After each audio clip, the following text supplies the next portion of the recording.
സംഭവിച്ചതാണ്.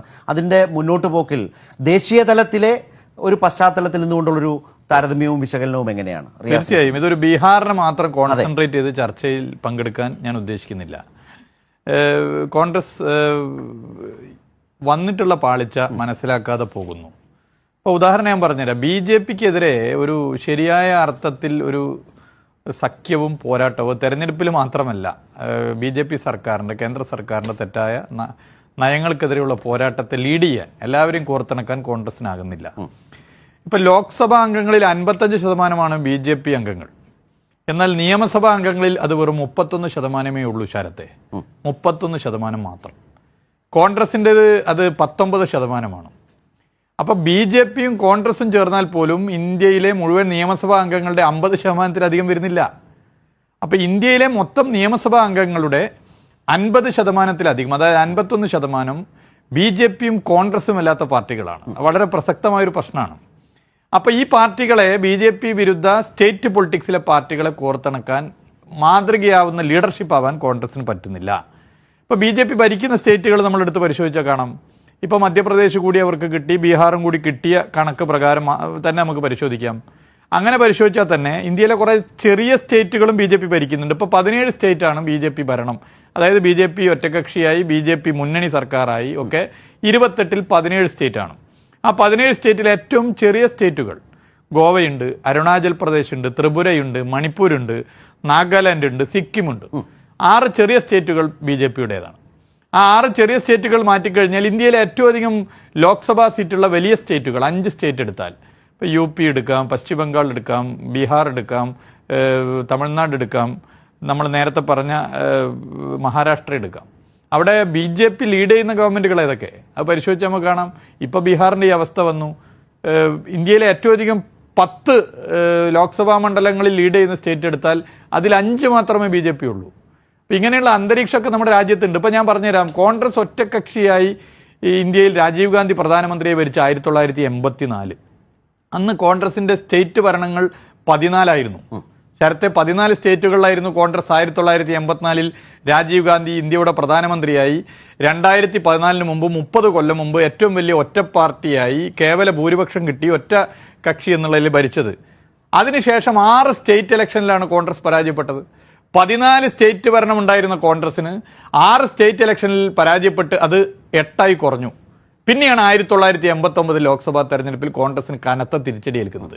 അപ്പോൾ തീർച്ചയായും സംസ്ഥാന രാഷ്ട്രീയത്തിന്റെ പരിശോധനകൾ നടത്തിക്കഴിഞ്ഞാൽ ആ സംസ്ഥാന രാഷ്ട്രീയങ്ങളിൽ ഭരിക്കുന്ന ഗവൺമെന്റുകളെ പൊളിച്ചെഴുത്ത് നടത്താൻ വേണ്ടി കോൺഗ്രസിന് സാധ്യമാകുന്നില്ല.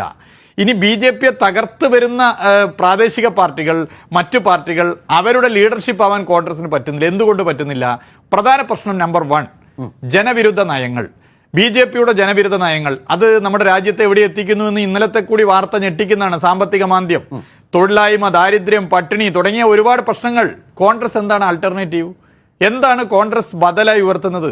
BJPയുടെ B ടീമല്ല, BJPയുടെ A ടീമായി മാറുന്നു. ഇനി വർഗീയത, മതനിരപേക്ഷതയ്ക്ക് വേണ്ടി കോൺഗ്രസ് നിൽക്കുന്നുണ്ടോ? ശ്രീ പന്തള സുധാകരൻ ഒരുപാട് കാലത്ത് അനുഭവമുള്ള കോൺഗ്രസ് നേതാവാണ്. തീവ്ര ഹിന്ദുത്വത്തോട് മൃദു ഹിന്ദുത്വം കൊണ്ട് നേരിട്ട് മുന്നോട്ട് പോകാമെന്നുള്ള കോൺഗ്രസിന്റെ ധാരണയല്ലേ കോൺഗ്രസിനോടുള്ള വിശ്വാസം കുറയാൻ കാരണം? തീവ്ര ഹിന്ദുത്വ നിലപാടിനോട് തീവ്ര മതനിരപേക്ഷ നിലപാടല്ലേ കൈക്കൊള്ളേണ്ടത്? ഇന്ത്യയിലെ വോട്ടർമാരിൽ 60% മതരാഷ്ട്രത്തിനെതിരാണ്. ശരത്തെ 35% മാത്രമേ മതരാഷ്ട്രം ആഗ്രഹിക്കുന്നവരല്ല BJPക്ക് വോട്ട് ചെയ്തവർ. ആ BJPക്ക് വോട്ട് ചെയ്തവരിലും വലിയൊരു ശതമാനം മതരാഷ്ട്രത്തിനെതിരാണ്, മറ്റു പല കാരണത്താൽ വോട്ട് ചെയ്തവരാണ്. അപ്പോൾ ഇന്ത്യൻ വോട്ടർമാരിൽ 65% മതരാഷ്ട്രത്തിനെതിരാണ്. ആ 65%ന്റെ നേതൃത്വമാകാൻ കോൺഗ്രസിന് പറ്റുന്നില്ല. അതാണ് കോൺഗ്രസിന്റെ പ്രധാന പ്രശ്നം. അത് മൃദു ഹിന്ദുത്വ നിലപാടാണ്. അത് തിരുത്താതെ, നയവും നിലപാടും തിരുത്താതെ, കോൺഗ്രസിന്റെ വന്നിട്ടുള്ള പാളിച്ചകൾ തിരുത്താതെ പോകാൻ പറ്റില്ല. രണ്ട് പ്രശ്നങ്ങൾ പറഞ്ഞു. ഒന്ന് നയങ്ങൾ, 2 അതിൽ തന്നെ വരുന്നതാണ് വർഗീയത. മറ്റൊരു പ്രധാനപ്പെട്ട പോയിന്റായി കാണുന്ന ഒരു പോയിന്റ് മാത്രം റിയാസിന് മുന്നോട്ട് വെക്കാനുണ്ടോ? കോൺഗ്രസിന്റെ തകർച്ചയ്ക്കുള്ള അല്ലെങ്കിൽ പരാജയങ്ങൾക്കുള്ള മറ്റൊരു കാരണം പറയാനുണ്ടോ? കോൺഗ്രസിന്റെ പരാജയത്തിനുള്ള മറ്റു പ്രധാനപ്പെട്ട കാരണം കോൺഗ്രസിന്റെ സംഘടനാ സംവിധാനത്തിലെ പാളിച്ചയാണ്. ശരി, അതിന്റെ വിശദാംശങ്ങളിലേക്ക് നമുക്ക് വരികയും ചെയ്യാം. ഒബാമയുടെ നിരീക്ഷണം, ആ നിരീക്ഷണത്തിൽ അടങ്ങിയിരിക്കുന്ന രാഹുൽ, റിയാസ് എന്തു പറയും? ഒന്ന്, ഞാനതിനെ ഒരു വ്യക്തി, ഒരു ലീഡർ എന്ന നിലയിൽ, ഇപ്പോൾ ഒരു പ്രധാന വ്യക്തി നയിച്ചത് കൊണ്ട് മാത്രം ഒരു രാഷ്ട്രീയ പാർട്ടി ഇന്ത്യയിൽ നിലവിൽ രക്ഷപ്പെടുമെന്ന് എനിക്ക് തോന്നുന്നില്ല. രാഹുൽ ഗാന്ധി എന്ന നേതാവിനെ കുറിച്ച് പല വിമർശനങ്ങളുമുണ്ട്, പല പ്രോത്സാഹിപ്പിക്കപ്പെടേണ്ട ചില നിലപാടുകളുമുണ്ട്. രണ്ടുമുണ്ട് എനിക്ക്. അത് എൻ്റെ മാത്രമല്ല, ഞങ്ങളുടെ പ്രസ്ഥാനത്തിനും അങ്ങനെയുണ്ട്. വ്യക്തിപരമായി രാഹുൽ ഗാന്ധിയെ ഒരു കോമാളിയായി ചിത്രീകരിക്കുന്ന രീതിയോട് ഞങ്ങൾക്ക് യോജിപ്പില്ല.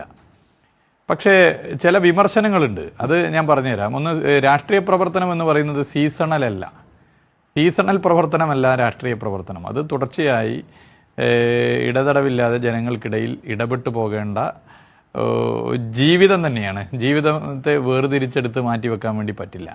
പക്ഷേ രാഹുൽ ഗാന്ധി ഉൾപ്പെടെ സോണിയാഗാന്ധി ഉൾപ്പെടെ ശ്രദ്ധിക്കേണ്ടത് ഉപജാപക സംഘത്തിൻ്റെ ഉപദേശങ്ങൾ സ്വീകരിക്കുന്ന ഘട്ടത്തിലാണ്. ഇപ്പോൾ എനിക്ക് തോന്നുന്നത് BJP അത് ചെറുതായി കാണേണ്ട ഒരു സംഗതിയല്ല. RSS പോലുള്ള ഒരു സംഘടനയുടെ പൂർണ്ണ നിയന്ത്രണത്തിലുള്ള രാഷ്ട്രീയ പ്രസ്ഥാനമാണ്. ആ BJPയിലെ ചില ആളുകൾ കോൺഗ്രസിൻ്റെ ഈ ഉപജാപക സംഘത്തെ നിയന്ത്രിക്കുന്നുണ്ടോ? വളരെ ഗൗരവത്തിൽ നമ്മൾ ഒരു നടത്തേണ്ട പ്രശ്നമാണ് ശരത്തെ. കാരണം കോൺഗ്രസിനെ പലപ്പോഴും കുഴിയിൽ ചാടിക്കുന്നത് രാഹുൽ ഗാന്ധിയുടെയും സോണിയാഗാന്ധിയുടെയും ചെവിട് തിന്നുന്ന ഈ ഉപദേശക സംഘം. നേരത്തെ പറഞ്ഞത് കേട്ടില്ലേ? അതെ. അതുപോലെ ഷാജി ജോസഫിന്റെ പല അഭിപ്രായം തുടക്കത്തിൽ പറഞ്ഞതിനോട് ഞാൻ യോജിക്കുന്നുണ്ട്, തെരഞ്ഞെടുപ്പുമായി ബന്ധപ്പെട്ട്. പക്ഷേ ഈ ഉപജാപക സംഘം ഒരു സംസ്ഥാനത്തും മണ്ണിൽ വേരില്ലാത്ത ഇവർ അവിടെ പോയി ചില കാര്യങ്ങൾ നടത്തുന്നു.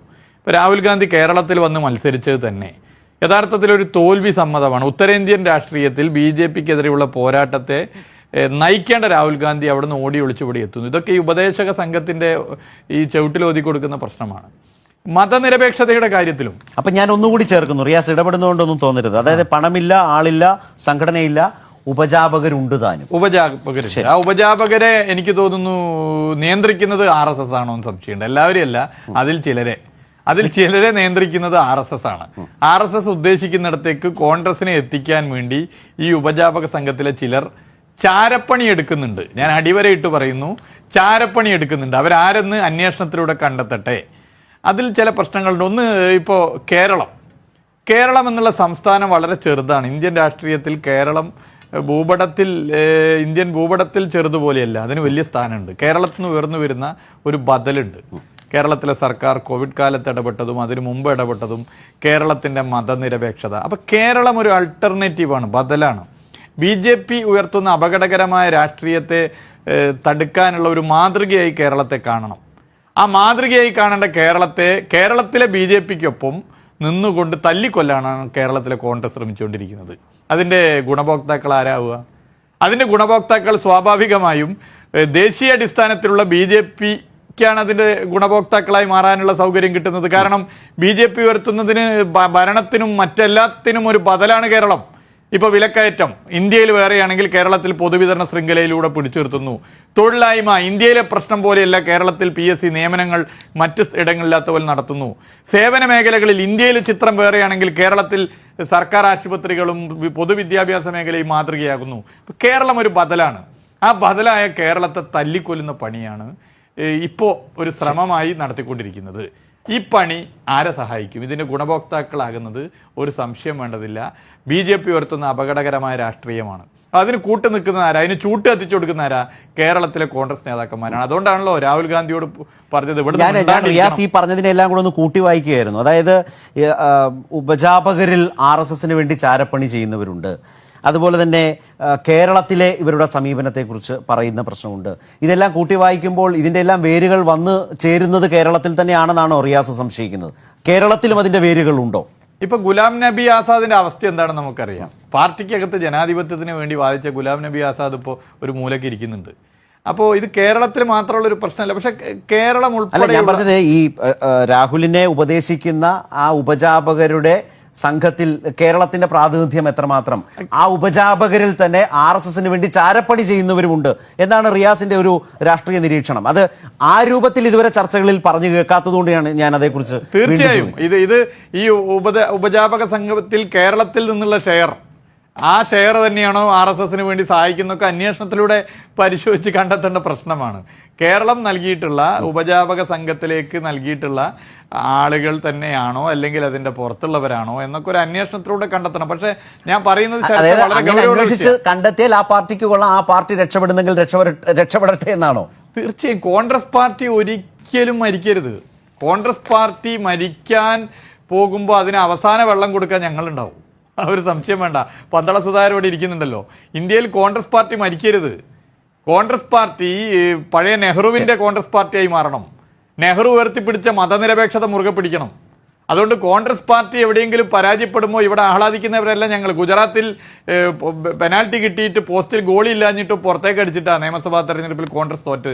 ഞങ്ങൾ അതിൽ ദുഃഖിച്ചു. അല്ലാതെ ത്രിപുരയിൽ ഞങ്ങൾ തോറ്റപ്പോൾ ഇവിടെ പടക്കം പൊട്ടിച്ച കോൺഗ്രസ് നേതൃത്വത്തെ പോലെയല്ല ഞങ്ങൾ.